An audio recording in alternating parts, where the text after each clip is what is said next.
ಏನು ಹೆಣ್ಮಕ್ಳು ಇಬ್ಬರು ಈ ಕಡೆ, ಏನು ಸಮಾಚಾರ? ಮಾವ, ನೀವು ಕೊಟ್ಟಿದ್ದ ನೆಗೆಟಿವಲ್ಲಿ ಕೆಲವು ಫೋಟೋಸ್ ಪ್ರಿಂಟ್ ಆಗಿದೆ. ಅದು ಯಾರು ಅಂತ ಗೊತ್ತಾಗ್ತಿಲ್ಲ, ಆದರೆ ಒಬ್ಬರು ಇದ್ದಾರೆ ಆ ಫೋಟೋಲಿ. ಯಾರಂತ ನೋಡ್ಬಿಟ್ಟು ಹೇಳ್ತೀರಾ?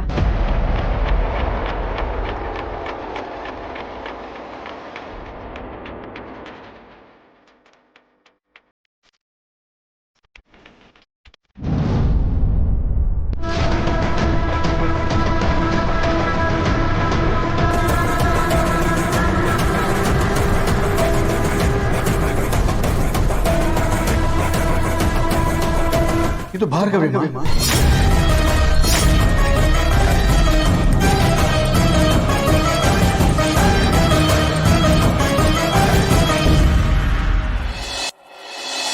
ಭಾರ್ಗವಿ ಅತ್ತೇನಾ?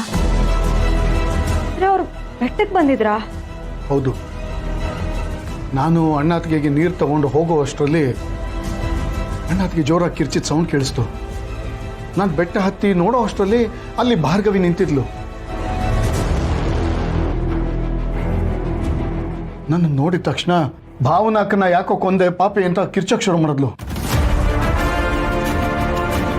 ನೀವೆಲ್ಲ ಇದನ್ನ ನಂಬ್ತಿರೋ ಇಲ್ವೋ ಗೊತ್ತಿಲ್ಲ, ಆದರೆ ಅವಳೇ ದೇವ್ರಂತ ನನ್ನ ಅಣ್ಣ ಅತ್ತಿಗೆನ ಸಾಯಿಸಿ ಆ ಆರೋಪ ನನ್ನ ಮೇಲೆ ಬರೋ ಹಾಗೆ ಮಾಡಿದ್ದು. ಇಷ್ಟು ದಿನ ಅವಳೇ ಕೊಲೆ ಮಾಡಿದ್ದು ಅಂತ ಪ್ರೂವ್ ಮಾಡಕ್ಕೆ ನನ್ನ ಹತ್ರ ಯಾವುದೇ ಸಾಕ್ಷಿ ಇರಲಿಲ್ಲ. ನಾ ಸುಮ್ಮನೆ ಇದ್ದೆ. ಇನ್ನು ನನಗೆ ಸುಮ್ಮನೆ ಇರೋಕ್ಕಾಗಲ್ಲ. ಮಾವ, ಒಂದು ನಿಮಿಷ. ಅವ್ರು ಯಾಕೆ ಕೊಲೆ ಮಾಡ್ತಾರೆ?